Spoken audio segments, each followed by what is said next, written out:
എടുക്കാത്ത വായ്പയ്ക്ക് വന്ന തിരിച്ചടവ് നോട്ടീസിന്റെ പേരിൽ 18 വർഷമായി നിയമ പോരാട്ടം തുടരുകയാണ് തിരുവനന്തപുരത്തെ ഒരു യുവാവ്. കാട്ടാക്കട നാൽപ്പറക്കുഴി സ്വദേശിയായ റജിയാണ് പരാതിക്കാരൻ. ബാങ്ക് ജീവനക്കാർ നടത്തിയ തട്ടിപ്പാണ് തന്നെ കുരുക്കിയത് എന്നാണ് റജി പറയുന്നത്. തിരുവനന്തപുരം കാട്ടാക്കടയിലെ നാൽപ്പാറക്കുഴിയിൽ ഇലക്ട്രോണിക്സ് കട നടത്തുന്ന റജിയുടെ പോരാട്ടം അല്പം വ്യത്യസ്തമാണ്.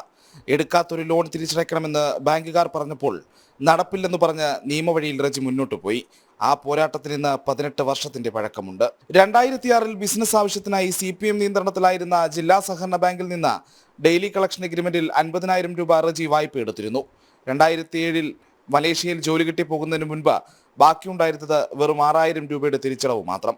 മലേഷ്യയിലെത്തി 2 മാസത്തിന് ശേഷം ഇതും അടച്ചു തീർത്തു. പിന്നാലെ താനറിയാതെ തന്റെ പേരിൽ ബാങ്ക് ജീവനക്കാർ വായ്പ എടുത്തെന്നാണ് റജിയുടെ പരാതി. ഈ 6,000 രൂപ അടയ്ക്കാൻ കിടക്കാൻ ഞാൻ മലേഷ്യ പോയിട്ട് 2 മാസം കഴിഞ്ഞ് ഞാൻ എൻ്റെ അമ്മ മുഖാന്തരം ഈ 6,000 രൂപ ഞാൻ ബാങ്കിൽ അടച്ചു. പക്ഷേ ബാങ്കിൽ അടച്ച് ക്ലോസ് ചെയ്ത പേപ്പറോ കാര്യങ്ങളോ ഒന്നും വാങ്ങാതെ അമ്മ തിരിച്ചു വരികയും ചെറിയൊരു ബുദ്ധിമോശം അവിടെ പറ്റിയത്. അതാണ് ആ ഒരു സാഹചര്യമാണ് അവർ മുതലെടുത്തത്. അങ്ങനെ ഈ ബാങ്കിനെ ഈ ലോണിനെ വീണ്ടും അവർ റിന്യൂ ചെയ്ത് 2 തവണ 50,000 വെച്ച് 2 തവണ വീണ്ടും അതിനെ പുതുക്കിയെടുക്കുകയും അതിനെ അടച്ച് ക്ലോസ് ചെയ്യും.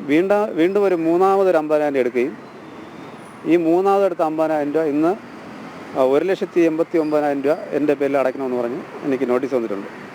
ഈ 3 ലോൺ എടുക്കുന്ന കാലയളവിൽ ഞാൻ ഇവിടെ ഇല്ല, ഞാൻ മലേഷ്യയിലാണ് ആ സമയത്ത്. അന്ന് ഈ ബാങ്ക് CPMൻ്റെ ഭരണസമിതിയുള്ള കാലഘട്ടത്തിലാണ്. ഇതുപോലെ സമാനമായിട്ടുള്ള ഒരുപാട് ആൾക്കാർ എനിക്കറിയാം.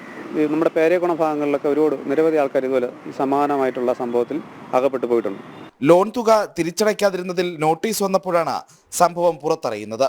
പലിശയും പിഴപ്പലിശയും എല്ലാം കൂടെ 1,89,000 രൂപ തിരിച്ചടയ്ക്കണമെന്നാണ് ബാങ്കുകാർ പറയുന്നത്.